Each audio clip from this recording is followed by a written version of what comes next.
श्रियः पत्ये नित्या गणितगुणमाणिक्य विशदप्रभा जालोल्लासोपहत सकलावद्यतमसे जगज्जन्मस्थेमप्रलयरचनाशीलवपुषे नमो शेषाम्नादिस्मृतिहृदयदीप्ताय हरये येन प्रादुरभाविभूमिवलये विस्तारिगोसन्ततिः प्राबोधिश्रुतिपङ्कजं करुणया प्राकाशितत्वं परम् ध्वान्तं ध्वंसमनादिसाधुनिकरश्चाकारि सन्मार्गकः तेनं व्यासदिवाकरेण सततं मात्याजि मे मानसं व्याप्तिर्यस्य निजे निजे नमः स पक्षे सपक्षे स्थितिः व्यावृत्तिश्च विपक्षतोऽथ विषये सक्तिर्न वै बाधिते नैवास्ति प्रतिपक्षयुक्तिरतुलं शुद्धं प्रमाणं समे भूयात् तत्त्वविनिर्णयाय भगवान् आनन्दतीर्थो मुनिः भवति यदनुभावात्येडमूकोऽपि वाग्मी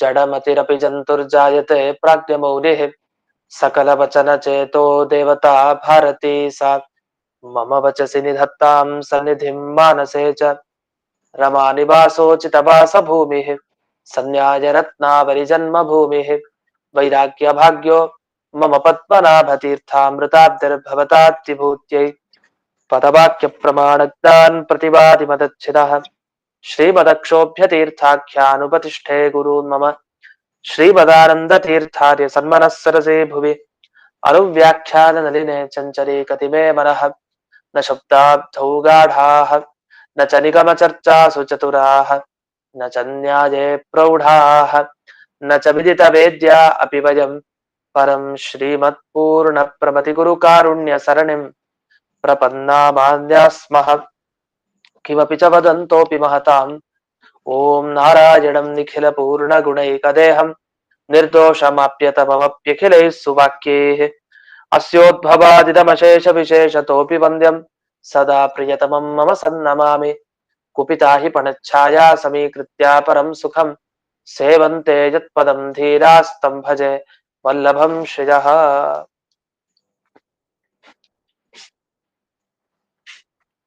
ಈಗ ಸರ್ವವೇದಾಂತ ಪ್ರತ್ಯಯಾಧಿಕರಣದಲ್ಲಿ 3ನೇ ಸೂತ್ರದ ವಿವರಣೆ. ಈಗಾಗಲೇ 2 ಸೂತ್ರಗಳ ಬಗ್ಗೆ ನಾವು ನೋಡಿದೀವಿ. 3ನೇ ಸೂತ್ರ ಯಾಕೆ ಬಂತು ಅಂತ. ಈ 3ನೇ ಸೂತ್ರ ಈ ಹಿಂದೆ ಹೇಳಿದ ವಿಷಯನೇ ಮತ್ತೆ ಬೇರೆ ಒಂದು ಕಾರಣ ಕೊಟ್ಟು ಅದನ್ನೇ ಸಮರ್ಥನೆ ಮಾಡ್ತಾರೆ. ಹಿಂದೆ ಹೇಳಿದ ವಿಷಯನೇ. ಏನ್ ವಿಷಯ? ಈ 3ನೇ ಸೂತ್ರ ಹೀಗಿದೆ. ಮೊದಲಿಗೆ ಆ ಸೂತ್ರ ನೋಡೋಣ. ಓಂ ಸ್ವಾಧ್ಯಾಯಸ್ಯ ತಥಾತ್ವೇನ ಹಿ ಸಮಾಚಾರೇ ಅಧಿಕಾರಾಚ್ಚ ಓಂ ಅಂತ ಬ್ರಹ್ಮಸೂತ್ರ ಇದೆ.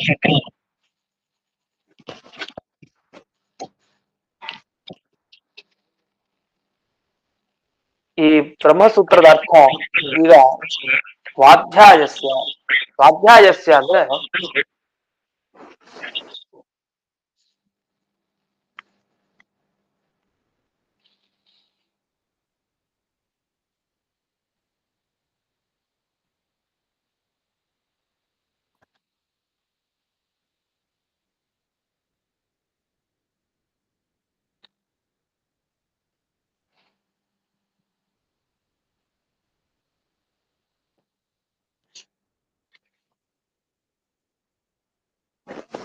ಈಗ ನಾನು ಇದು ವಿಷಯ ಹೇಳ್ತಾ ಇರೋದು ಇಲ್ಲಿ ನಿಮಗೆ ಸುಧಾದಲ್ಲಿ ಈಗ ಗುರುವರ್ಥ ದೀಪಿಕಾ ಟಿಪ್ಪಣಿ ಇದೆಯಲ್ಲ ಅದನ್ನು ಓದಿ ಅರ್ಥ ಹೇಳಾಗಿದೆ. ಅದ್ರ ಬಗ್ಗೆ ಈಗ ಬ್ರಹ್ಮಸೂತ್ರ ಭಾಷ್ಯದಲ್ಲಿ ಮತ್ತೆ ತತ್ವಪ್ರಕಾಶಿಕಾದಲ್ಲಿ ತಿಳಿಬೇಕಾದ ವಿಚಾರ ಇದೆ. ಅದನ್ನೆಲ್ಲ ತಿಳ್ಕೊಂಡ್ರೆ ಮುಂದೆ ಸುಧಾ ಓದಲಿಕ್ಕೆ ಅನುಕೂಲ. ಹಾಗಾಗಿ ಆ ವಿಷಯವನ್ನ ಈಗ ಪ್ರತಿಯೊಂದು ಗುರುವರ್ಥ ದೀಪಿಕಾ ಭಾಗ ಓದಿದ್ಮೇಲೆ ಆ ಬ್ರಹ್ಮಸೂತ್ರ ಭಾಷ್ಯದ ವಿಚಾರ, ತತ್ವಪ್ರಕಾಶಿಕಲ್ಲಿ ಬರೋ ವಿಚಾರ ಅವುಗಳನ್ನ ಹೇಳಿ ಮುಂದಕ್ಕೆ ಹೋಗ್ತಾ ಇದ್ದೀನಿ. ಅದರಿಂದ ನಿಮಗೆ ಅಲ್ಲಿ ನೋಡ್ಬೇಕು ನೀವು ಆ ಭಾಗವನ್ನ, ಬ್ರಹ್ಮಸೂತ್ರ ಭಾಷ್ಯ ಮತ್ತೆ ತತ್ವಪ್ರಕಾಶಿಕಾ ಭಾಗ. ಈಗ ಬ್ರಹ್ಮಸೂತ್ರ ಏನ್ ಬಂತು? ಓಂ ಸ್ವಾಧ್ಯಾಯಸ್ಯ ತಥಾತ್ವೇನ ಹಿ ಸಮಾಚಾರೇ ಅಧಿಕಾರಾಚ್ಚ. ಒಂದು ವೇದವಾಕ್ಯ ಇದೆ. ಏನಂತಿದೆ? ಸ್ವಾಧ್ಯಾಯೋ ಅಧ್ಯೇತವ್ಯ ಅಂತ ಒಂದು ವಿಧಿವಾಕ್ಯ ಇದೆ. ಈ ವಾಕ್ಯಕ್ಕೆ ಏನರ್ಥ? ಎಲ್ಲಾ ಶಾಖೆಗಳನ್ನ ಅಧ್ಯಯನ ಮಾಡಿ ಅಂತ ಅರ್ಥ. ಸ್ವಾಧ್ಯಾಯ ಅಂದ್ರೇನು? ಅನೇಕ ಇದಿದೆ ಶಾಖೆಗಳು, ಅದನ್ನ ಅಧ್ಯಯನ ಮಾಡಿ ಅಂತ ಅರ್ಥ. ಇದು ಕೆಲವ್ರೇನ್ ಅರ್ಥ ಮಾಡ್ಕೊಂಡು ಸ್ವಾಧ್ಯಾಯ ಅಂದ್ರೆ ನಮಗ್ ಸಂಬಂಧಪಟ್ಟಿದ್ದು ಮಾತ್ರ ನಾವು ಓದ್ಕೊಳ್ಬೇಕು ಅಂತ. ವಸ್ತುತಃ ಹಾಗೇನ್ ಹೇಳಿಲ್ಲ. ಇಂಥವ್ರೇ ಇದನ್ನು ಓದಿ ಅಂತ ಅಲ್ಲಿ ಹೇಳಿಲ್ಲ. ಋಕ್ಷಾಖೆಯನ್ನು ಮಾತ್ರ ಋಗ್ವೇದಿಗಳು ಓದ್ಬೇಕು, ಯಜುಶಾಖೆಯನ್ನ ಮಾತ್ರ ಯಜುರ್ವೇದಿಗಳು ಓದ್ಬೇಕು ಅಂತ ಹೇಳಿಲ್ಲ. ಏನು ಹೇಳಿದ್ದಾರೆ? ಸ್ವಾಧ್ಯಾಯ ಅಧ್ಯಯನ ಮಾಡಿ, ವೇದಾಧ್ಯಯನ ಮಾಡಿ. ಅಂದ್ರೆ ಅಧ್ಯಯನ ಮಾಡೋದು ಗುರುಗಳ ಹತ್ರ ಹೋಗಿ ಗುರುಗಳು ಹೇಗೆ ಉಚ್ಚಾರಣೆ ಮಾಡ್ತಾರೋ ಅದನ್ನ ಕೇಳಿಸ್ಕೊಂಡು ಹಾಗೆ ಉಚ್ಚಾರಣೆ ಮಾಡ್ಬೇಕು. ಇದನ್ನ ಅಧ್ಯಯನ ಅಂತ ಕರೀತಾರೆ. ಇದನ್ನ ಮಾಡಿ ಎಲ್ಲಾ ಶಾಖೆಗಳ ಅಧ್ಯಯನ ಮಾಡಿ. ಅವ್ರು ಏನ್ ಮಾಡಿದ್ರು? ಎಲ್ಲಾ ಶಾಖೆಗಳನ್ನ ಓದಿ ಅಂತ ಹೇಳಿದಾರೆ ಅಲ್ಲಿ. ನಾವು ಏನ್ ಮಾಡ್ಕೊಂಡ್ವಿ? ನಮ್ ಶಾಖೆ ಅಷ್ಟೇ ಸಾಕು ಅಷ್ಟೇ ಸಾಕು ನಾವು ಮಾಡ್ಕೊಂಡಿದ್ವಿ. ವಸ್ತುತಃ ಶಾಸ್ತ್ರದಲ್ಲಿ ಹಾಗಿಲ್ಲ. ಎಲ್ಲರೂ ಎಲ್ಲಾ ಶಾಖೆಗಳನ್ನು ಓದ್ಲೇಬೇಕು. ಆದ್ರೆ ಆಗ್ತಾ ಇಲ್ಲ. ಅದಕ್ ಬೇರೆ ಕಾರಣ ಇದೆ ಹೊರತು ಯಾರ್ಯಾರು ಯಾವ ಯಾವ ಶಾಖೆಗೆ ಸಂಬಂಧಪಟ್ಟಿದ್ದಾರೆ ಅದನ್ನು ಮಾತ್ರ ಓದಬೇಕು ಅಂತಿಲ್ಲ. ಸಮಾಚಾರೇ ಅಧಿಕಾರಾಚ್ಚ. ಯಾಕೆಂದ್ರೆ ಎಲ್ಲ ಶಾಖೆಗಳನ್ನ ಹೇಳಿದ ಕರ್ಮಾಚರಣೆ, ಸಮಾಚಾರ ಅಂದ್ರೆ ಚೆನ್ನಾಗಿ ಆಚರಣೆ ಮಾಡಬೇಕಾದ ಕರ್ಮಗಳೇನಿದೆ ಅಂತ ಎಲ್ಲಾ ಶಾಖೆಗಳಲ್ಲಿ ಬಂದ ಕರ್ಮಗಳನ್ನ ಆಚರಣೆ ಮಾಡ್ಲಿಕ್ಕೆ ಅಧಿಕಾರಾಚ್ಚ, ಎಲ್ಲರಿಗೂ ಅಧಿಕಾರ ಇದೆ ಅಂತ ಬ್ರಹ್ಮಸೂತ್ರದಲ್ಲಿ ವೇದವ್ಯಾಸರ ಹೇಳಿ. ಇದು ಅಧಿಕಾರ ಅಂದ್ರೆ ಅರ್ಥ ಎಲ್ಲಾ ಶಾಖೆಗಳನ್ನ ಓದ್ಲಿಕ್ಕೆ ಅಧಿಕಾರ ಇಲ್ವಾ? ಈಗ ಯಾವ್ದೋ ಇದು ಯಜುರ್ವೇದ ಶಾಖೆಯಲ್ಲಿ ಒಂದು ಹೋಮ ಹೇಳಿದ್ರು, ಯಾಗ ಹೇಳಿದ್ರು, ಅದು ಇನ್ನೊಬ್ರು ಮಾಡಿಸ್ಬಾರ್ದು ಅಂತ ಏನಿಲ್ಲ. ಅಂಥ ಯಾಗ ಯಜುಶಾಖೆಯಲ್ಲಿ ಬಂದದ್ದು, ಸಾಮ ಶಾಖೆಯಲ್ಲಿ ಬಂದಿದ್ದು, ಅದನ್ನು ಇವ್ರು ಅನುಷ್ಠಾನ ಮಾಡಬಾರ್ದು ಅಂತಿಲ್ಲ. ಆದ್ರೆ ತಮ್ಮ ಶಾಖೆಯಲ್ಲಿ ಇದ್ದದ್ದನ್ನು ಮೊದಲು ಅನುಷ್ಠಾನ ಮಾಡಿ ಆಮೇಲೆ ಬೇರೆ ಶಾಖೆಯಲ್ಲಿ ಇದ್ದದಕ್ಕೆ ಹೋಗ್ಬೇಕಷ್ಟೇ. ಅದೊಂದು ವಿಷಯ ನಮ್ಮ ಗಮನದಲ್ಲಿ ಇರ್ಬೇಕು. ಆದ್ರೆ ಸಮಾಚಾರೇ ಅಧಿಕಾರ ವೇದವ್ಯಾಸರೇ ಸ್ಪಷ್ಟ ಆಜ್ಞೆ ಮಾಡಿದ್ರು, ಬೇರೆ ಎಲ್ಲ ಶಾಖೆಗಳಲ್ಲಿ ಬಂದ ಕರ್ಮ ಆಚರಣೆ ಮಾಡ್ಲಿಕ್ಕೆ ಅಧಿಕಾರ ಇದೆ ಎಲ್ರಿಗೂ. ಯಾಕೆ ಅಂದ್ರೆ ಸ್ವಾಧ್ಯಾಯಸ್ಯ ತಥಾತ್ವೇನ, ಸ್ವಾಧ್ಯಾಯೋಧ್ಯೇತವ್ಯ ಅಂತ ಒಂದು ವೇದವಾಕ್ಯ ಇದೆಯಲ್ಲ, ಅದನ್ನ ಇಲ್ಲಿ ಸ್ವಾಧ್ಯಾಯಸ್ಯ ಅನ್ನೋ ಪದದಿಂದ ತಗೊಳ್ಬೇಕು, ಬ್ರಹ್ಮಸೂತ್ರದಲ್ಲಿರೋ ಪದದಿಂದ. ಅಲ್ಲಿ ತಥಾತ್ವೇನ ಅಂದ್ರೆ ಅಲ್ಲಿ ಯಾವುದೇ ಒಬ್ಬ ಅಧಿಕಾರಿ ಬಗ್ಗೆ ಹೇಳಿಲ್ಲ, ಇಂಥವ್ರೇ ಮಾಡಿ ಅಂತ ಹೇಳಿಲ್ಲ, ಸಾಮಾನ್ಯವಾಗಿ ಹೇಳಿದ್ದಾರೆ ಎಲ್ರು ಅಂತ ಹೇಳಿ. ಎಲ್ಲ ಮಾಡ್ಬೇಕಷ್ಟೇ, ಎಲ್ರು ಅಂತ ಅರ್ಥ, ಎಲ್ರು ಮಾಡಿ ಅಂತ ಅರ್ಥ. ಆದ್ರಿಂದ ನೀವು ಸ್ವಾಧ್ಯಾಯೋಧೇತವ್ಯ ಅಂತ ಸಾಮಾನ್ಯವಾಗಿ ಹೇಳಿದ್ರಿಂದ ಒಂದೊಂದೇ ಶಾಖೆಯನ್ನು ಓದಬೇಕು ಅಂತ ನೀವು ಅರ್ಥ ಮಾಡಬಾರದು ಅಂತ ಹೇಳಿದ್ರು. ಇಲ್ಲ ಅಂದ್ರೆ ಸ್ವಾಧ್ಯಾಯೋಧೇತವ್ಯ ಅಂತ ಯಾಕೆ ಹೇಳ್ಬೇಕಾಗಿತ್ತು? ಅಲ್ಲಿ ಸ್ಪಷ್ಟ ಹೇಳ್ಬೇಕಾಯ್ತು, ನೋಡಿ ಇಂತಿಂತದ್ದನ್ನೇ ನೀವು ಓದಿ ಅಂತ ಹೇಳ್ಬೇಕಾಗಿತ್ತು. ಆದ್ರೆ ಅಲ್ಲಿ ಹೇಳಲಿಲ್ಲ. ಆದ್ರಿಂದ ಎಲ್ಲ ಶಾಖೆಗಳನ್ನ ಓದಿ ಅಂತ ಅರ್ಥ, ಅಧ್ಯಯನ ಮಾಡಿ. ಸರಿ, ಅಧ್ಯಯನ ಯಾಕೆ ಮಾಡ್ಬೇಕು? ಅಧ್ಯಯನ ಅಂದ್ರೆ ಏನು ಪ್ರಶ್ನೆ ಮಾಡ್ಕೊಳ್ತಾರೆ. ಏನ್ ಅಧ್ಯಯನ ಮಾಡೋದು ಅಂದ್ರೆ? ಅಧ್ಯಯನ ಮಾಡೋದಂದ್ರೆ ಗುರುಗಳು ಹೇಳ್ಕೊಡ್ತಾರೆ, ಅಲ್ಲಿರೋ ಅಕ್ಷರಗಳನ್ನ ಹಾಗೆ ತಿಳ್ಕೊಳ್ಳೋದು ಅಷ್ಟೆ. ಅಂದ್ರೆ ಈಗ ಅಗ್ನಿ ಮೀಳೆ ಅಂತ ಗುರುಗಳು ಅಗ್ನಿ ಮೀಳೆ ಅದು ಹೇಳ್ಕೊಡ್ತಾರೆ. ಆ ಅಗ್ನಿ ಮೀಳೆ ಇವನು ಅಂದ ಅಕ್ಷರ, ಅಲ್ಲಿ ಬರೋ ಅಕ್ಷರವನ್ನ ಮಾತ್ರ ಗುರುಗಳು ಹೇಗ್ ಹೇಳ್ತಾರೋ ವೇದ ಮಂತ್ರವನ್ನ ಹಾಗೆ ಇವನು ತಿಳ್ಕೊಂಡ, ಇವನು ಹೇಳ್ದ. ಇಷ್ಟೇ ತಾನೇ ಅಧ್ಯಯನ ಅಂದ್ರೆ. ಹಾಗಾದ್ರೆ ಅಧ್ಯಯನಂ ಅಂದೇನು? ಅಕ್ಷರ ಗ್ರಹಣಂ. ಚಿಕ್ಕ ಮಕ್ಕಳಿಗೆ ಅಕ್ಷರಾಭ್ಯಾಸ ಮಾಡಿಸ್ತಾರೆ. ನಾವೊಂದು ಅಕ್ಷರ ಬರಿತೀವಿ ಅಥವಾ ಅದಕ್ಕೆ ಬರೆಸ್ತೀವಿ, ಇದನ್ನ ನೋಡು ತಿಳ್ಕೊ ಅಂತೀವಿ, ಅದು ತಿಳ್ಕೊಳ್ತು, ಅದು ಅಧ್ಯಯನ ಮಾಡುತ್ತು. ಅಕ್ಷರಾಭ್ಯಾಸ, ಅಕ್ಷರ ಗ್ರಹಣ, ಅದನ್ನೇ ಅಧ್ಯಯನ, ಇಷ್ಟೇ ಕರೆಯೋದು. ಇದು ವೇದ ಮಂತ್ರದಲ್ಲೂ ನಡೆಯುತ್ತೆ. ಹೌದು, ಈ ಅಧ್ಯಯನಕ್ಕ ಇಷ್ಟೇನಾ ಪ್ರಯೋಜನ? ಇಷ್ಟೇ ಆದ್ರೆ ಏನು ಉಪಯೋಗ ಇದರಿಂದ? ಅದಕ್ಕೆ ನೋಡಿ, ಅಧ್ಯಯನದ ಫಲ ಏನು? ಅಧ್ಯಯನಂಚ ತದುಕ್ತ ಜ್ಞಾನಾರ್ಥಮೇವ ಇತಿ ವಕ್ಷ್ಯಾಮ. ಅಧ್ಯಯನ ಮಾಡೋದು, ಇವಾಗ ಸ್ವಾಧ್ಯಾಯೋಧ್ಯೇತವ್ಯ ಅಂದ್ರೆ ನಿಮ್ ಶಾಖೆ ಓದಿ ಅಂದ್ರೇನು? ಅಕ್ಷರ ಬರಿ ತಿಳ್ಕೊಳ್ಳಿ, ಶಬ್ದ ತಿಳ್ಕೊಳ್ಳಿ, ವಾಕ್ಯ ತಿಳ್ಕೊಳ್ಳಿ ಅಂತಲ್ಲ, ಅರ್ಥ ತಿಳ್ಕೊಳ್ಳಿ ಅಂತ ಅಲ್ಲಿ ಮಹತ್ವ. ಯಾಕಂದ್ರೆ ನಿಮ್ಗೆ ಫಲ ಏನು ಇದನ್ನೆಲ್ಲ ತಿಳ್ಕೊಂಡ್ಮೇಲೆ? ದೇವರ ಅನುಗ್ರಹ ಸುಮ್ನೆ ಶಬ್ದ ಹೇಳ್ತಾ ಇದ್ರೆ ಆಗ್ಬಿಡತ್ತ? ಶಬ್ದ ಹೇಳಿ ಅದ ಅರ್ಥ ತಿಳ್ಕೊಂಡು ಅವನನ್ನ ಸಂತೋಷ ಪಡಿಸಿ ಅವನು ನಮಗ್ ದರ್ಶನ ಕೊಟ್ಟು ಆಮೇಲೆ ಪ್ರಸಾದ ಅನುಗ್ರಹ ಮಾಡಿ ಆಮೇಲೆ ತಾನೆ ಮೋಕ್ಷಕ್ಕೆ. ಇಷ್ಟೆಲ್ಲ ಆಗ್ಬೇಕು ಅಂದ್ರೆ ಜ್ಞಾನ ಸಂಪಾದನೆ ಮಾಡ್ಬೇಕು. ಅದಕ್ಕೋಸ್ಕರ ಅಧ್ಯಯನದ ಫಲ ಜ್ಞಾನ. ಹಾಗಾದ್ರೆ ಎಲ್ಲಾ ಶಾಖೆಗಳ ಬಂದ ವಿಷಯ ತಿಳಿಬೇಕು, ನಿಜ ಜ್ಞಾನವನ್ನ ಸಂಪಾದನೆ ಮಾಡ್ಬೇಕು ಅಲ್ಲ. ಹಾಗಾದ್ರೆ ಈ ಲೋಕದಲ್ಲೆಲ್ಲ ಪ್ರಸಿದ್ಧ ಇಂತಿಂತ ಶಾಖೆಗಳು ಅಂತ ಬೇರೆ ಬೇರೆನೇ ಇದೆ ಪ್ರತ್ಯೇಕವಾಗಿ. ಆದ್ರಿಂದ ಸ್ವಾಧ್ಯಾಯೋಧೇತವ್ಯ ಅನ್ನೋದಕ್ಕೂ ಹಾಗೆ ಅರ್ಥ ಮಾಡ್ಬಿಡೋಣ. ಏನಂದ್ರೆ ತಮ್ಮ ಅಧ್ಯಾಯ ತಮ್ಮ ಶಾಖೆಗೆ ಸಂಬಂಧಪಟ್ಟಿದ್ದೇನಿದೆ ಅದನ್ನ ಮಾತ್ರ ನೀವು ತಿಳ್ಕೊಳ್ಳಿ ಅಂತ ಯಾಕೆ ಅರ್ಥ ಮಾಡ್ಬಾರ್ದು? ಯಾಕೆ ಲೋಕದೆಲ್ಲ ಪ್ರಸಿದ್ಧ ತಾನೆ ಅಂದ್ರೆ ಹಾಗೆ ಮಾಡೋಂಗಿಲ್ವಂತೆ. ಯಾಕೆ ಮಾಡೋ ಹಾಗಿಲ್ಲ ಅಂತಂದ್ರೆ ವಿಶೇಷವಾದ ಒಂದು ಸ್ಮೃತಿ ವಾಕ್ಯ ಇದೆ. ಸ್ಮೃತಿ, ಆ ಸ್ಮೃತಿ ವಾಕ್ಯದಲ್ಲಿ ಏನು? ಸ್ಮೃತಿ ವಾಕ್ಯ ಅಂದ್ರೆ ನಮಗೆ ವೇದ ಅಲ್ಲ ಅದು, ಆದ್ರೆ ವೇದದ ಅರ್ಥವನ್ನ ತಿಳ್ಕೊಂಡು ಅದಕ್ಕೆ ತಕ್ಕ ಹಾಗೆ ವಿವರಣೆ ಕೊಟ್ಟಿರ್ತಾರೆ ಸ್ಮೃತಿ ವಾಕ್ಯಗಳಲ್ಲಿ. ಮನುಸ್ಮೃತಿ ನಮಗೆ ಪ್ರಸಿದ್ಧ, ಅದ್ ಹೇಳಿದ ಕೂಡ ನಮಗೆ ಗೊತ್ತಾಗುತ್ತೆ. ಮನುಸ್ಮೃತಿ, ವ್ಯಾಸ ಸ್ಮೃತಿ, ಪರಾಶರ ಸ್ಮೃತಿ, ವಸಿಷ್ಠ ಸ್ಮೃತಿ, ಶಂಖ ಸ್ಮೃತಿ, ಹೀಗೆ ಅನೇಕ ಸ್ಮೃತಿ ಗ್ರಂಥಗಳಿದೆ. ಅದು ಧರ್ಮಶಾಸ್ತ್ರ ಹೇಳುವಂತ ಗ್ರಂಥಗಳು. ಅಲ್ಲಿ ಬ್ರಾಹ್ಮಣನ ಕರ್ತವ್ಯ ಏನು, ವೈಶ್ಯನ ಕರ್ತವ್ಯ ಏನು, ಕ್ಷತ್ರಿಯನ ಕರ್ತವ್ಯ ಏನು, ಈಗ ವರ್ಣಾಶ್ರಮ ಧರ್ಮಗಳ ನಿರೂಪಣೆ ಮಾಡ್ತಾ ಹೋಗ್ತಾರೆ. ಹಾಗೆ ಇಲ್ಲಿ ಒಂದು ಸ್ಮೃತಿ ವಾಕ್ಯ ಕೊಟ್ಟಿದ್ದಾರೆ. ಇಲ್ಲೇನ್ ಹೇಳ್ತಾರೆ, ವೇದ ಕೃತ್ಸ್ನೋಧಿಗಂತವ್ಯ ಸರಹಸ್ಯೋ ದ್ವಿಜನ್ಮನ ಅಂತ ಹೇಳಿದ್ದಾರೆ. ದ್ವಿಜನ್ಮನ, ಯಾರಿಗೆ 2 ಬಾರಿ ಹುಟ್ಟಿದೆ, 2 ಬಾರಿ ಹುಟ್ಟಿದೆ ಅಂದ್ರೆ ನಮಗ್ ಗೊತ್ತಿದೆ, ಒಂದು ತಾಯಿಯ ಗರ್ಭದಿಂದ ಮತ್ತೊಂದು ಉಪನಯನ ಆದಾಗ 2 ಬಾರಿ ಜನನ. ಅದೇ ಬ್ರಾಹ್ಮಣ, ಕ್ಷತ್ರಿಯ, ವೈಶ್ಯ 3. ಈ ದ್ವಿಜನ್ಮ ಇವ್ರೇನಿದ್ದಾರೆ, ದ್ವಿಜನ್ಮನ ಕೃತ್ಸ್ನ ವೇದ ಅಧಿಗಂತವ್ಯ ಸರಹಸ್ಯ ಅಂತ. ಬ್ರಾಹ್ಮಣ ಅಂತ ತಗೊಳ್ಳೋಣ. ಬ್ರಹ್ಮಕುಲದಲ್ಲಿ ಯಾರು ಹುಟ್ಟಿದ್ದಾನೆ ಅವ್ರು ಏನ್ ಮಾಡ್ಬೇಕು, ವೇದ ಕೃತ್ಸ್ನ ಅಧಿಗಂತವ್ಯ ಅಂತ ಹೇಳಿದ. ಕೃತ್ಸ್ನ ಅಂದ್ರೆ ಪೂರ್ತಿ ಅಂತ ಅರ್ಥ, ಎಲ್ಲ ವೇದ ಓದಿ ಅಂತ ಹೇಳಿದ್ದಾರೆ. ಸರಹಸ್ಯ ಅಂತ ಹೇಳ್ತಾರೆ. ರಹಸ್ಯ ಅಂದ್ರೆ ಉಪನಿಷತ್ತು ಅಂತ ಅರ್ಥ. ಹಾಗಾದ್ರೆ ಉಪನಿಷತ್ತಿನ ಜೊತೆಗೆ ಎಲ್ಲ ವೇದಗಳ ಅಧ್ಯಯನ ಮಾಡಬೇಕು. ಇದು ದ್ವಿಜನ್ಮನ ಒಬ್ಬ ಬ್ರಾಹ್ಮಣನ ಕರ್ತವ್ಯ ಇದು. ಹಾಗಾದ್ರೆ ಇದು ಮಾಡಬೇಕು ಅಂತ ಅಧಿಗಂತವ್ಯ ಅಂತ ಆಜ್ಞೆ ಮಾಡ್ತಾರೆ. ಹೇಗೆ ಸ್ವಾಧ್ಯಾಯೋ ಅಧ್ಯೇತವ್ಯ ಅಂತ ಹೇಳ್ತಾರೋ ಗಂತವ್ಯ, ಹಾಗೆ ಅಧಿಗಂತವ್ಯ ಅಂತ ಹೇಳಿದ್ದಾರೆ. ಅಂದ್ರೆ ಮಾಡ್ಲೇಬೇಕು ಅಂತ. ಹಾಗಾದ್ರೆ ಎಲ್ಲಾ ವೇದವನ್ನ ಉಪನಿಷತ್ತುಗಳ ಜೊತೆಗೆ ಅಧ್ಯಯನ ಮಾಡಿ ರಹಸ್ಯಾರ್ಥ ತಿಳ್ಕೊಳ್ಳಿ ಅಂತ ಈ ಸ್ಮೃತಿ ಗ್ರಂಥ ಸ್ಪಷ್ಟವಾಗಿ ತಿಳಿಸ್ಕೊಟ್ಟಿದೆ. ಇಷ್ಟಿದ್ಮೇಲೆ ನಮ್ ಶಾಖೆ ಮಾತ್ರ ಓದೋದು ಅಲ್ಲ. ಯಾಕೆ ಸ್ಮೃತಿ ಗ್ರಂಥಗಳನ್ನ ನೋಡಿ ವೇದದ ಅರ್ಥ ತಿಳ್ಕೊಳ್ಬೇಕು. ವೇದಕ್ಕೆ ಅನುಗುಣವಾಗಿ ಸ್ಮೃತಿ ಗ್ರಂಥಗಳಿರುತ್ತೆ ಅಂತ ಸ್ಮೃತಿ ಗ್ರಂಥದಲ್ಲಿ ಸ್ಪಷ್ಟವಾಗಿ ತಿಳಿಸಿದ್ದಾರೆ. ಹಾಗಾಗಿ ಇದು ಕರ್ತವ್ಯ, ಮಾಡ್ಲೇಬೇಕು. ಆದ್ರಿಂದಲೇ ಎಲ್ರು ಎಲ್ಲಾ ಶಾಖೆ ಓದೋದು ಬೇಕಾಗಿಲ್ಲ, ಜ್ಞಾನ ಸಂಪಾದನೆ ಮಾಡೋದು ಬೇಡ ಅಂತ ಇಲ್ಲ.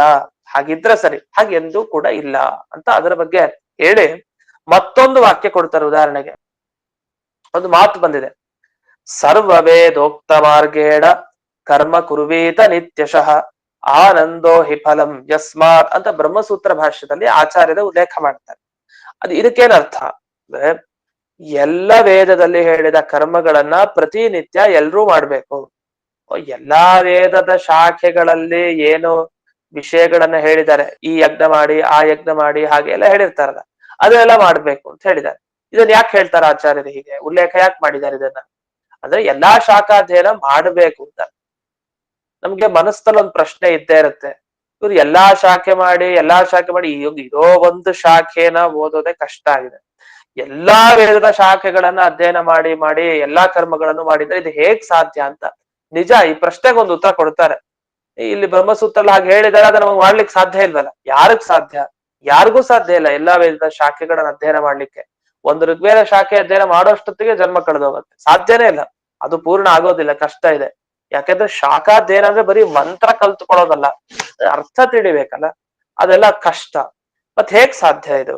ಅದಕ್ಕೆ ಅವರೇ ಹೇಳ್ತಾರೆ, ವಸ್ತುತಃ ಇರೋದ್ ಹೀಗೆ, ಆದ್ರೆ ಆಗ್ತಾ ಇರೋದೇನು ಅಂತ ಅವರೇ ಹೇಳ್ತಾರೆ ಮುಂದೆ. ಸರ್ವ ವೇದೋಕ್ತ ಮಾರ್ಗೇಣ, ಎಲ್ಲ ವೇದಗಳಲ್ಲಿ ಯಾವ ದಾರಿ ತೋರಿಸಿದ್ದಾರೆ ಆ ದಾರಿಯ ಮಾರ್ಗದ ಪ್ರಕಾರ ನೀವು ಪ್ರತಿನಿತ್ಯ ಕರ್ಮ ಮಾಡಿ ಅಂತ ಹೇಳಿದ್ದಾರೆ. ಯಾಕೆ ಮಾಡ್ಬೇಕು ಇಷ್ಟೊಂದು? ಯಾಕೆ ಇಷ್ಟೊಂದು ಜಾಸ್ತಿ ಹೇಳ್ತೀರಿ? ಸ್ವಲ್ಪ ಹೇಳಿ ಸಾಕು ಅಂತಂದ್ರೆ, ಆನಂದೋಹಿ ಫಲಂ ಯಸ್ಮಾತ್, ನಿಮ್ಗೆ ಎಷ್ಟೆಷ್ಟು ಅನುಷ್ಠಾನ ಮಾಡ್ತೀರೋ ಅಷ್ಟಷ್ಟು ಸುಖ ಜಾಸ್ತಿ ನಿಮ್ಗೆ. ಇದು ಮೋಕ್ಷದಲ್ಲೂ ಆಧಿಕ್ಯ ಆಗತ್ತೆ, ಸುಖದಲ್ಲಿ. ಅದರಿಂದ ಎಷ್ಟೆಷ್ಟು ನೀವು ಕರ್ಮಾನುಷ್ಠಾನ ಎಲ್ಲಾ ವೇದದ ಶಾಖೆಗಳಲ್ಲಿ ಎಷ್ಟೆಷ್ಟು ಹೇಳಿದಾರೋ ಅಷ್ಟು ಮಾಡ್ತೀರೋ ಅಷ್ಟಷ್ಟು ಅಂಥ ಜ್ಞಾನಿಗೆ ಈ ಕರ್ಮಾಚರಣೆಯ ಫಲ ನಿಮಿತ್ತ ಮೋಕ್ಷದಲ್ಲಿ ಅಧಿಕ ಸುಖ ಪ್ರಾಪ್ತಿ, ತುಂಬಾ ಆನಂದ ಸಿಗುತ್ತೆ. ಅವನು ಜ್ಞಾನಿ ಅಲ್ಲ, ಅದ ಕರ್ಮಾಚರಣೆ ಮಾಡ್ದ, ಏನು ಸುಖ? ಚಿತ್ತ ಶುದ್ಧಿ, ಮನಸ್ಸು ಶುದ್ಧ ಆಗತ್ತೆ ಅಂತ. ಅವ್ನ ಮನಸ್ಸು ಶುದ್ಧ ಆಗಿದೆ, ಜ್ಞಾನ ಸಂಪಾದನೆ ಮಾಡಿದ್ದಾನೆ, ಹಾಗಾದ್ರೆ ಅವ್ನಿಗೇನ್ ಫಲ? ಅವ್ನಿಗೆ ಆನಂದದಲ್ಲಿ ಫಲ. ಅಂದ್ರೆ ನೀವು ಏನಾದ್ರೂ ಮಾಡಿ ಉಂಟು ಆ ಆಚರಣೆಗೆ ಒಂದ್ ಫಲ ಇದ್ದೇ ಇದೆ. ಜ್ಞಾನ ಇಲ್ಲದೆ ಇರೋನ್ಗೆ ಜ್ಞಾನ ಸಿಗತ್ತೆ, ಜ್ಞಾನ ಇದ್ದವನ್ಗೆ ಆನಂದ ಹೆಚ್ಚಾಗತ್ತೆ. ಸರಿ, ಆನಂದನೂ ಇದೆ ಅಂದ್ರೆ ನೋಡಿ, ಎಷ್ಟು ಆನಂದ ಇದ್ರು ಚೂರು ಆನಂದದಲ್ಲಿ ಸ್ಪಷ್ಟತೆ ಜಾಸ್ತಿ ಆಗ್ತಾ ಹೋಗುತ್ತೆ. ಒಂದ್ಸಲಿ ಅವನು ಪಾನಕ ಕುಡ್ದ, ಒಂದ್ ಅನುಭವ ಆಯ್ತು. 2ನೇ ಸಲ ಕುಡ್ದಾಗ ಇನ್ನೊಂದು ಅನುಭವ ಆಯ್ತು. 3ನೇ ಸಲ ಅದೇ ಪಾನಕನೇ ಅಷ್ಟೇ ಹಾಕಿದ್ದು, ಎಲ್ಲಾನು ಅಷ್ಟೇ. ಅದ್ರ ಅನುಭವ ಬೇರೆ ಬೇರೆ ಆಗ್ತಾ ಹೋಗುತ್ತೆ. ಆನಂದದಲ್ಲಿ ಇನ್ನೂ ರುಚಿ ಜಾಸ್ತಿ ಆಗ್ತಾ ಹೋಗುತ್ತೆ. ಆ ರುಚಿಗೆ ಅದನ್ನ ವರ್ಣಿಸ್ಲಿಕ್ಕೆ ಸಾಧ್ಯ ಇಲ್ಲ. ಹಾಗಾಗಿ ಆನಂದದ ಪರಾಕಾಷ್ಠೆಗೆ ತಲುಪಬೇಕು ಅಂದ್ರೆ ಸಕಲ ವೇದಗಳಲ್ಲಿ ಹೇಳಿದ ಪ್ರಕಾರ ಆಯಾಯ ಕರ್ಮಗಳನ್ನ ಒಳ್ಳೆ ಯಜ್ಞ ಯಾಗಾದಿಗಳನ್ನ ಅನುಷ್ಠಾನ ಪ್ರತಿನಿತ್ಯ ಮಾಡ್ತಾ ಇರ್ಬೇಕು ಅಂತ. ಇಷ್ಟು ವಾಕ್ಯಗಳು ಹೀಗೆ ಹೇಳ್ತಾ ಇದೆ. ವಸ್ತುಸ್ಥಿತಿ ಬೇರೆ ಇರ್ಬೋದು, ಅದನ್ನ ಆಚರಣೆ ಮಾಡೋ ಮನುಷ್ಯರು ಕಾಣದೇ ಇರ್ಬೋದು. ಅದ ವಸ್ತುಸ್ಥಿತಿ ಹೀಗಿದೆ. ಜ್ಞಾನಿಗಳೆಲ್ಲ ಕೆಲವರು ಅನುಷ್ಠಾನ ಮಾಡೋರು ಇದ್ರು, ಅವ್ರು ಮಾಡ್ತಾನೂ ಇರ್ತಾರೆ ಖಂಡಿತ. ಆದ್ರೆ ಇಲ್ಲಿ ಹೀಗೆ ವಾಕ್ಯವನ್ನ ಗಮನಿಸಿದಾಗ ನೀವು ನಿಮ್ಮ ಶಾಖೆಯನ್ನು ಅಷ್ಟೇ ಓದಿ ಅಂತ ಅರ್ಥ ಅಲ್ವೇ ಅಲ್ಲ. ಅದನ್ನ ಶಾಸ್ತ್ರ ಹೇಳಲಿಲ್ಲ. ಸರಿ, ಹಾಗಾದ್ರೆ ಶಾಖಾಭೇದ ಯಾಕೆ? ನಮ್ಗೆ ಅದೇ ಡೌಟ್ ಬರ್ತಾ ಇದೆ. ಕೊನೆಗೆ ಅದಕ್ಕೆ ಪ್ರಶ್ನೆಗೆ ಉತ್ತರ ಕೊಟ್ಬಿಡ್ತಾರೆ. ಇವತ್ತೇ ಬರುತ್ತಾ ಆ ಪ್ರಶ್ನೆಗೆ ಉತ್ತರ. ಈಗ ಕರ್ಮಗಳಲ್ಲಿ ವ್ಯತ್ಯಾಸ ಯಾಕೆ ಬಂತ ಹಾಗಾದ್ರೆ? ಇವರು ಯಜುಶಾಖೆಗಳು ಇವ್ರೊಂದ್ ಕರ್ಮ ಮಾಡ್ತಾರೆ, ಅದನ್ನ ಋಕ್ಷಾಖೆಗಳು ಮಾಡಲ್ಲ, ಅವ್ರು ಮಾಡಿದ್ದನ್ನು ಇವ್ರು ಮಾಡಲ್ಲ, ಹೀಗೆಲ್ಲ ಕರ್ಮ ಭೇದ ಇದೆ. ಮತ್ತೆ ಅಧ್ಯಯನದ ಬಗ್ಗೆ ಬನ್ನಿ. ಕರ್ಮಗಳೇನೋ ವ್ಯತ್ಯಾಸ ಇದೆ, ಸರಿ. ಅಧ್ಯಯನ ಯಾಕೆ ಮಾಡ್ಬೇಕು? ಇವ್ರು ಇಂಥವ್ರು ಓದಿ ಇಂಥವ್ರು ಓದಿ, ಮತ್ತೆ ಯಾಕೆ ಋಗ್ವೇದ ಪಾಠ ಕೇಳಲಿಕ್ಕೆ ಕೆಲವ್ರು ಹೋಗ್ತಾರೆ, ಕೆಲವು ಯಜುರ್ವೇದ, ಕೆಲವು ಸಾಮವೇದ, ಈಗ ಪ್ರತ್ಯೇಕ ಇದೆಯಲ್ಲ. ಅದ್ ಇವ್ರು ಹೇಳ್ತಾರೆ ಏನಂದ್ರೆ ಇದಕ್ಕೆ ಉತ್ತರ, ಶಾಖಾ ಭೇದೋ ಹ್ಯ ಶಕ್ತಿಜಃ. ನೀವು ಶಕ್ತಿ ಇಲ್ಲ, ಶಕ್ತಿ ಕಡಿಮೆ ಆದ್ರೆ ನಾವೇನ್ ಮಾಡೋಣ ಅಂತಾರ. ಅದಕ್ಕೆ ಶಾಖಾಭೇದ ಕರ್ಮಭೇದ ಇಲ್ಲ ಯಾಕೆ ಮಾಡಿದ್ದು ಅಂದ್ರೆ ಸಾಮರ್ಥ್ಯ ಇಲ್ಲ ಜನರಲ್ಲಿ, ಯೋಗ್ಯತೆ ಇಲ್ಲ, ಸಾಮರ್ಥ್ಯ ಕಡಿಮೆ ಆಗೋಯ್ತು ಜನರಿಗೆ. ಹಾಗಾಗಿ ಅನೇಕ ಶಾಖೆಗಳನ್ನಾಗಿ ವಿಂಗಡಣೆ ಮಾಡಿದ್ರು. ವಿಂಗಡಣೆ ಮಾಡೋ ಅಗತ್ಯ ಇರ್ಲಿಲ್ಲ, ವಿಭಾಗ ಮಾಡೋ ಅಗತ್ಯ ಇಲ್ಲ, ಎಲ್ಲ ಬೇಕು. ಆದ್ರೆ ಅಶಕ್ತಿಜ, ಸಾಮರ್ಥ್ಯ ಕಡಿಮೆ ಆಗಿದ್ರಿಂದ ಜನರಿಗೆ ಇಂಥ ಶಾಖೆ ಏನಾದ್ರು ಮಾಡಿ ಅಂತ ಅಷ್ಟೇ ಹೇಳಿದ್ದು ಹೊರತು ಇದನ್ನೇ ಮಾಡ್ತಾ ಕೂಡಿ ಅಂತ ಹೇಳಲಿಲ್ಲ. ಇಂತಿಂತ ಶಾಖೆಯವರು ಇದನ್ನ ಮಾಡದೆ ಹೋಗ್ಬೇಡಿ, ಇದನ್ನ ಮಾಡಿ ಜೊತೆಗೆ ಅಧಿಕವಾದದ್ದನ್ನು ಪಡೀರಿ ಅಂತ ಇದನ್ನ ಹೇಳಿದ್ದು. ಇದಕ್ಕೊಂದು ಪ್ರಮಾಣ ಕೊಡ್ತಾರೆ, ಒಂದು ಶ್ಲೋಕ ಮತ್ತೆ ಉದಾಹರಣೆ ಕೊಡ್ತಾರೆ ಆಚಾರ್ಯರು. ಸರ್ವ ಕರ್ಮ ಕೃತವು ಯಸ್ಮಾತ್ ಅಶಕ್ತ ಸರ್ವಜಂತವ ಶಾಖಾಭೇದಂ ಕರ್ಮಭೇದಂ ವ್ಯಾಸಸ್ತಸ್ಮಾತ್ ಅಚೀಕೃಪತ್. ವೇದವ್ಯಾಸರು ಯಾಕೆ ಶಾಖಾ ವಿಭಾಗ ಮಾಡಿದ್ರು? ವೇದದ ವಿಭಾಗ ಯಾಕೆ ಮಾಡ್ಲಿಕ್ಕೆ ಹೊರಟರು? ವೇದ ರಾಶಿ ಅನಂತ ಇತ್ತು, ಒಂದೇ ತರ ಇತ್ತು. ಯಾಕೆ ಇವರು ಋಕ್ಷಾಖೆ ಯಜುಶಾಖೆ ಹೀಗೆಲ್ಲ ವೇದ ವಿಭಾಗ ಯಾಕೆ ಮಾಡ್ಬೇಕಾಗಿತ್ತು ಅಂದ್ರೆ, ಈ ಶಾಖಾಭೇದ ಆಗ್ಲಿ ಕರ್ಮಭೇದ, ಮತ್ತೆ ಕರ್ಮಗಳಲ್ಲಿ ವ್ಯತ್ಯಾಸ ಅನೇಕ ಇದೆ, ಅದೆಲ್ಲ ಯಾಕೆ ಮಾಡಿದ್ರು ಅಂದ್ರೆ ಸರ್ವ ಕರ್ಮ ಕೃತವು, ಎಲ್ಲಾ ಕರ್ಮಗಳನ್ನ ಮಾಡ್ಲಿಕ್ಕೆ, ಸರ್ವಜಂತವ ಎಲ್ಲಾ ಪ್ರಾಣಿಗಳಿಗೆ, ಅಶಕ್ತಾಹ ಶಕ್ತಿ ಇಲ್ಲ, ಅದಕ್ಕೋಸ್ಕರ ಹೇಳಿದ್ದ ಅಷ್ಟೇ ಹೊರತು ವೇದವ್ಯಾಸರು ನಾವು ವಿಭಾಗ ಮಾಡಿದ್ದು ಇಷ್ಟೇ ಮಾಡಿ ಅಂತ ಅರ್ಥ ಅಲ್ಲ. ಅಷ್ಟೇ ಅಲ್ಲ, ಅಧ್ಯಯನ ಮಾಡೋದಕ್ಕೂ ಹಾಗೆ, ಆಚರಣೆ ಮಾಡೋದಕ್ಕೂ ಹಾಗೆ, ಎಲ್ಲಾ ಮಾಡ್ಲಿಕ್ಕೆ ಅಧ್ಯಯನ, ಎಲ್ಲಾ ಆಚರಣೆ ಮಾಡ್ಲಿಕ್ಕೆ ಶಕ್ತಿ ಇಲ್ಲ. ಅದಂದ್ರೆ ಜ್ಯೋತಿಷ್ಠೋಮ ಯಾಗ ಒಂದ್ ಕಡೆ ಹೇಳಿರ್ತಾರೆ, ಮತ್ತೊಂದ್ ಕಡೆ ಇನ್ನೊಂದ್ ಯಾಗ, ಅನೇಕ ಯಾಗ. ಆ ಎಲ್ಲಾ ಯಾಗ ಮಾಡ್ಲಿಕ್ಕೆ ಆಗಲ್ಲ. ಆ ಯಾಗ ಎಲ್ಲ ಹೆಸರೇ ಕೇಳೋದಾಗಿದೆ ಅಷ್ಟೇ ಹೊರತು ನೋಡ್ಲಿಕ್ಕೆ ಸಾಧ್ಯ ಇಲ್ಲ. ಯಾಕೆಂದ್ರೆ ಯಾಗ ಮಾಡ್ಲಿಕ್ಕೆ ಅಧಿಕಾರಿಗಳೇ ಕಾಣಿಸಲ್ಲ ಈ ಕಲಿಯುಗದಲ್ಲಿ. ಆ ಅಧಿಕಾರಿಗಳು ಕಾಣಿಸ್ಬೇಕು ಅಂದ್ರೆ ಅದು ದೊಡ್ಡ ರಾಜರು, ಬಹಳ ದೊಡ್ಡ ರಾಜ ಆಗಿದ್ದು, ಅವನಿಗೆ ಅವನ ಏನೋ ಎಲ್ಲ ಇಡೀ ತನ್ನ ಹತೋಟಿಲಿ ಇರ್ಬೇಕು ಇಡೀ ಅಂತ ಒಬ್ಬ ಅಖಂಡ ಆಧಿಪತ್ಯ ಪಡೆದ ಒಬ್ಬ ವ್ಯಕ್ತಿ ಮಾಡ್ಬೇಕಂತದ್ದು ಕೆಲವು ಯಾಗಗಳು. ಅಂಥ ಯಾಗಗಳನ್ನ ಮಾಡ್ಬೇಕು ಅಂದ್ರೆ ಅವನು ಯಾವ ವರ್ಣದವನು, ಯಾವ ಆಶ್ರಮದಲ್ಲಿದ್ದಾನೆ, ಅದು ಕೂಡ ಬೇಕು. ಇಷ್ಟೆಲ್ಲ ಗಮನಿಸ್ಕೊಂಡಾಗ ಅಂಥ ಯಾಗಗಳನ್ನ ಆಚರಿಸುವಂತ ಅಧಿಕಾರಿಗಳೇ ಲೋಕದಲ್ಲಿ ಸಿಗಲ್ಲ. ಅದಕ್ಕೆ ಅವರಿಗೆ ಕೇಳ್ತಾ ಇದೀವಿ ಅಷ್ಟೇ, ಅಂಥ ಯಾಗಗಳಿದೆ ಅಂತ. ಕೆಲವು ಕಡೆ ಆ ಬ್ರಾಹ್ಮಣನು ಅಧಿಕಾರಿ, ವಿಶೇಷವಾಗಿ ಬ್ರಾಹ್ಮಣ ಅಲ್ಲಲ್ಲಿ ಮಾಡ್ತಾರೆ ಅಂತ ಕೇಳ್ತೀವಿ. ಅದು ಯಥೋಚಿತವಾಗಿ ಈ ಕಾಲಕ್ಕೆ ಅನುಗುಣವಾಗಿ ಏನ್ ಸಾಧ್ಯನೋ ಅಷ್ಟನ್ನ ಆಚರಣೆ ಮಾಡೋದು ಕಂಡಿದೆ. ಅಲ್ಲ, ಹಾಗಾದ್ರೆ ವಿರುದ್ಧ ಕರ್ಮಗಳು ಕೆಲವು ಕಡೆ ಕಂಡಿದೆಯಲ್ವಾ ಅಂತ ಒಂದು ಮಾತು ತೆಗಿತಾರೆ. ಏನ್ ಮಾತು ಅಂದ್ರೆ, ಒಂದು ಕಡೆ ಬಂದಿದೆ ಏನು, ಸಾಮಗೋ ವಟುರ್ ಮುಂಡಹ ಅನ್ಯ ಶಿಖಿ. ಶಿಖಾ ಯಾರು ಬಿಡ್ಬೇಕು ಅಂತ ಬಂದಾಗ, ಈ ಋಗ್ವೇದದಲ್ಲಿ ಈ ಅಧ್ಯಯನ ಋಗ್ವೇದ ಅಧ್ಯಯನ ಮಾಡೋರು ಯಾರಿರ್ತಾರೋ ಅವನು ಶಿಖೆ ಬಿಡಬೇಕು. ಯಜುರ್ವೇದಿ ಮುಂಡಿ ಆಗಬೇಕು ಅಂತ ವಟು ಬ್ರಹ್ಮಚಾರಿ ಬಗ್ಗೆ ಹೇಳ್ತಾ, ಅವನು ಮುಂಡಿ ಆಗಬೇಕು ಸಾಮ ಶಾಖೆಯವನು. ಬೇರೆ ಬೇರೆ ಶಾಖೆಯವರೆಲ್ಲ ಶಿಖಿ ಆಗಿರ್ಬೇಕು, ಶಿಖಾವಾನಾಗಿರ್ಬೇಕು ಅಂತ ಬಂತು. ಅದ್ರಲ್ಲಿ ಒಂದು ಮಾತು ಕೊಡ್ತಾರೆ ಉದಾಹರಣೆ, ಸಾಮಗೋ ವಟುಹು ಮುಂಡಹ ಅನ್ಯ ಶಿಖಿ ಅಂತ. ಈ ರೀತಿ ವಿರುದ್ಧ ಮಾತುಗಳಿದೆಯಲ್ಲ, ಅದನ್ನ ಹೆಂಗ್ ಕೂಡಿಸ್ಕೊಡೋದು? ಸಮಸ್ಯೆ ಆಯ್ತಲ್ಲ ಈಗ. ಯಾಕೆಂದ್ರೆ ನೀವೆಲ್ಲಾ ಶಾಖೆಯಲ್ಲಿ ಹೇಳಿದ ಪ್ರಕಾರ ಎಲ್ಲಾ ಮಾಡ್ಬೇಕು ಅಂತ ಹೇಳ್ತೀರಿ, ಒಂದ್ ಶಾಖೆಯಲ್ಲಿ ಮುಂಡನ, ಇನ್ನೊಂದ್ ಶಾಖೆಯಲ್ಲಿ ಶಿಖಿ, ಇದು ಹೆಂಗ್ ಕೊಡಿಸ್ಕೊಳ್ಳೋದು ಇದನ್ನೆಲ್ಲ ಈಗ? ಅದಕ್ಕೆ ವಿಕಲ್ಪೇನ ಭವಂತಿ, ಅದಕ್ಕೆ ಅನೇಕ ರೀತಿ ಪರಿಹಾರ ಕೊಡ್ತಾರೆ. ಒಬ್ರು ವಾಕ್ಯಾರ್ಥ ವಿವರಣ ಅಂತ ಒಂದು ಟಿಪ್ಪಣಿ ಬರೆದಿದ್ದಾರೆ, ಅದ್ರಲ್ಲಿ ಒಂದು ಉತ್ತರ ಹೇಳಿದ್ದಾರೆ. ಈಗ ಅನೇಕ ಟಿಪ್ಪಣಿಗಳ ಉತ್ತರ ಇದೆ, ಅದ್ರ ಬಗ್ಗೆ ವಿಚಾರನೂ ಮಾಡ್ಬೇಕಾಗಿದೆ ತುಂಬಾ. ಅದರಲ್ಲಿ ಅವ್ರು ಉತ್ತರ ಕೊಡೋ ಭಾಗ ನೋಡೋಣ ಈಗ. ವ್ರೀಹಿಭಿರ್ ಯಜೇತ ಯವಮಯ ಚರುರ್ಭವತಿ. ಇವಾಗ ಒಂದು ಮಾತಿದೆ ಏನಂದ್ರೆ, ಈ ಭತ್ತ ಏನಿದೆ ಭತ್ತಗಳಿಂದ ಹೋಮ ಮಾಡಬೇಕು, ಮತ್ತೆ ಈ ಗೋಧಿ ಏನಿದೆ ಆ ಗೋಧಿಯಿಂದ ಹೋಮ ಮಾಡಬೇಕು ಅಂತ ಒಂದ್ ಕಡೆ ಬಂತು. ಈ ಎರಡು ಮಾಡೋದು ಹೇಗೆ? ಎರಡು ಹಾಕ್ಬೇಡಿ ಅದ್ರಲ್ಲೇನಿದೆ ಅಂತ ನಮಗ ಅನ್ನಿಸ್ಬೋದು. ಆದ್ರೆ ಒಂದೇ ಬಾರಿ ಮಾಡ್ಬೇಕು ಅಂತ. ಒಂದೇ ಬಾರಿ ಮಾಡೋದು ಅಂದ್ರೆ ಒಂದು ಸಲಿ ಹಾಕ್ತಿವಿ, ಎರಡನ್ನು ಒಟ್ಟಿಗೆ ಒಂದೇ ಸಲಿ ತಗೊಂಡು ಹಾಕ್ತಿವಿ ಅಂತ ನಮಗ್ ತಲೆಗೆ ಬರ್ಬೋದು. ಆದ್ರೆ ಹಾಗೆ ಹೇಳಿಲ್ಲ. ಒಂದು ಯಾಗದಲ್ಲಿ ಒಂದು ದ್ರವ್ಯ ಹಾಕಿದ್ರೆ ಸಾಕು ಅಂತಿದೆ ವಾಸ್ತವಿಕವಾಗಿ. ದ್ರವ್ಯ ಹಾಕಿದ್ರೆ ಸಾಕು, ಇನ್ನೊಂದ್ರ ಅವಶ್ಯಕತೆ ಇಲ್ಲ. ಎರಡು ಹೇಳ್ಬಿಟ್ರು ಈಗ ಏನ್ ಮಾಡೋದು, ಭತ್ತ ಹಾಕ್ಬೇಕೋ ಇದನ್ನ ಗೋಧಿ ಹಾಕ್ಬೇಕು ಅಂತ ಒಂದು ಸಮಸ್ಯೆ. ಹಾಗೇನ್ ಮಾಡುದು, ವಿಕಲ್ಪೇನ ವ್ಯವಸ್ಥೆ. ನೀವು ಅದಾರು ಹಾಕಿ ಇದಾರು ಹಾಕಿ, ಎರಡನ್ನೂ ಹಾಕ್ಲಿಕ್ಕೆ ಹೋಗ್ಬೇಡಿ, ಒಂದನ್ನು ಹಾಕಿ ಅನುಷ್ಠಾನ ಮಾಡಿ, ದೇವತೆಗೆ ತೃಪ್ತಿ ಆಗ್ಲಿಕ್ಕೆ ಒಂದನ್ನು ಮಾಡಿ ಅಂತ. ಅಲ್ಲಿ ತುಂಬಾ ಇನ್ನೂ ಚರ್ಚೆಗಳಿದೆ. ಸಾಧಾರಣವಾಗಿ ಈ ವಿಷಯ ಹೇಳ್ತಾ ಇದ್ದೀನಿ. ಅದನ್ನ ಅವ್ನ ಕರ್ತೃ ಅವನ ಇಚ್ಛೆ ಹೇಗಿದೆಯೋ, ಭತ್ತ ಹಾಕ್ಬೇಕು ಅಂತ ಅವ್ನಿಗನ್ಸಿ ಅದನ್ನ ಹಾಕ್ತಾನ ಶುದ್ಧವಾಗಿ, ಅದನ್ನ ಹಾಕಲಿ. ಇಲ್ಲ ಯಾವನಾದ್ರೂ ಹಾಕ್ಲಿ, ಎರಡಲ್ಲೊಂದು ಹಾಕ್ಬೇಕು ಅನ್ನೋದು ತಾತ್ಪರ್ಯ ಅದಕ್ಕೆ. ಹಾಗಾದ್ರೆ ಇಲ್ಲೂ ಕೂಡ ಏನಾಯ್ತು, ಒಂದ ಮುಂಡನ ಮಾಡಿಸ್ಕೊಳ್ಳು, ಒಂದ ಶಿಖಾ ಬಿಡ್ಬೇಕು, ಎರಡಲ್ಲೊಂದು. ಅವನಿಗೆ ಋಗ್ವೇದ ಆಗಿದ್ರೆ ಅವನಿಗೆ ಇಚ್ಛೆ ಹೇಗಿದೆಯೋ ಹಾಗೆ ಮಾಡ್ಲಿ, ಸಾಮವೇದೋಕ್ತ ಕರ್ಮ ಆಚರಣೆ ಮಾಡಕ ಹಾಗಾಗಿ ಮಾಡ್ಲಿ. ಅದಕ್ಕೊಂದು ಉದಾಹರಣೆನೂ ಕೊಡ್ತಾರೆ. ಈಗ ಒಬ್ಬ ಋಗ್ವೇದಿ, ಅವನಿಗೆ ಇಬ್ಬರು ಮಕ್ಕಳಿರ್ತಾರೆ. ಒಬ್ಬ ಮಗ ಸಾಮಶಾಖಿ ಅಂತ ಅವನು ಮಾಡ್ಬೋದು, ಅವನು ಋಕ್ಷಾಖಿ ಅಂತ ಇನ್ನೊಬ್ಬನ ಆಚರಣೆನ ಅವ್ನು ಮಾಡಿಸ್ಬೋದು. ಅದನ್ನ ತಪ್ಪಿಲ್ಲ ಇದು ಅಂತ ಹೀಗೂ ಒಂದು ಪರಿಹಾರವನ್ನ ಅಲ್ಲಿ ಕೊಟ್ಟಿದ್ದಾರೆ. ಇದ್ರ ತಾತ್ಪರ್ಯ ಏನು ಎಲ್ಲಿಗೆ ಅಂದ್ರೆ, ಎಲ್ಲಾ ಶಾಖೆಗಳು ಹೇಳಿದ ಕರ್ಮ ನಾವು ಮಾಡಬಾರ್ದು ಅಂತ ಎಲ್ಲೂ ನಿಷೇಧ ಇಲ್ಲ. ಆದ್ರೆ ನಮ್ ಶಾಖೆಯಲ್ಲಿ ಹೇಳಿದ ಕರ್ಮಗಳೆಲ್ಲ ಬಿಟ್ಟು ಬೇರೆ ಶಾಖೆಗಳು ಹೇಳಿದ ಕರ್ಮವನ್ನೇ ಮಾಡ್ತಾ ಇರೋದನ್ನು ಒಪ್ಪಿಲ್ಲ ಶಾಸ್ತ್ರ. ಆದ್ರೆ ಸರ್ವಶಾಖೋಕ್ತ ಪ್ರಕಾರೇಣ ಅಧ್ಯಯನ ಆಗ್ಬಹುದು, ಮತ್ತೆ ಕರ್ಮಾಚರಣೆ ಆಗ್ಬಹುದು, ಇದನ್ನೆಲ್ಲ ಮಾಡ್ಲಿಕ್ಕೆ ಅಧಿಕಾರ ಇದ್ದೇ ಇದೆ. ಅದನ್ನ ಮಾಡೋದು ಬಹಳ ಆನಂದಕ್ಕೆ ಕಾರಣ ಆಗತ್ತೆ ಅಂತ ಇಷ್ಟು ಇಲ್ಲಿವರೆಗೂ ನೋಡಿದ್ವಿ. ಇನ್ನು ಬ್ರಹ್ಮಸೂತ್ರಗಳಿದೆ. ಅಂದ್ರೆ ಇಷ್ಟು ದೊಡ್ಡ ಅಧಿಕರಣ ಇದು. ನಾವು ಸಾಮಾನ್ಯವಾಗಿ ಒಂದು ಸರ್ವವೇದಾಂತ ಪ್ರತ್ಯಾಧಿಕರಣ ಅಂದ್ರೆ ಒಂದು ಸೂತ್ರ ಮುಗ್ದೋಯ್ತು ಅಂತ ಭಾವಿಸ್ತೀವಿ, ಹಾಗಿಲ್ಲ. ಇದ್ರ ಬಗ್ಗೆ ಈ ತರದ ಅಪರೂಪದ ವಿಷಯಗಳಿದೆ. ಟಿಪ್ಪಣಿಗಳಲ್ಲಿ ಇನ್ನೂ ಜಾಸ್ತಿ ವಿಷಯಗಳು ಕೂಡ ಇದೆ. ಅದನ್ನೆಲ್ಲ ಸಾಮಾನ್ಯವಾಗಿ ನಾವ್ ಇಷ್ಟಂತ ತಿಳ್ಕೊಂಡು ಹೋಗೋಣ. ಇನ್ನು 2 ಬ್ರಹ್ಮಸೂತ್ರ ಇದೆ. ಈ 2 ಬ್ರಹ್ಮಸೂತ್ರಗಳ ನಿರೂಪಣೆ ಆದ ಮೇಲೆ ಮತ್ತೆ ಗುರುವರ್ಥ ದೀಪಿಕಾಕ್ಕೆ ನಾವು ಮುಂದಕ್ಕೆ ಹೋಗೋಣ ಅಂತ ಹೇಳ್ತಾ ಇಂದಿನ ಈ ಪಾಠವನ್ನ ಗುರುವಂತರ್ಗತ ವ್ಯಾಸತೀರ್ಥ ಗುರುವಂತರ್ಗತ ಭಾರತೀಯ ರಮಣ ಮುಖ್ಯ ಪ್ರಾಣಾಂತರ್ಗತ ಶ್ರೀಮನ್ಮೂಲ ಗೋಪಾಲಕೃಷ್ಣನಿಗೆ ಅರ್ಪಣೆ ಮಾಡ್ತೇನೆ. ಶ್ರೀ ಕೃಷ್ಣ ಅರ್ಪಣೆ. ನಮಸ್ಕಾರ ಆಚಾರ್ಯ. ನಮಸ್ಕಾರ ಆಚಾರ್ಯ.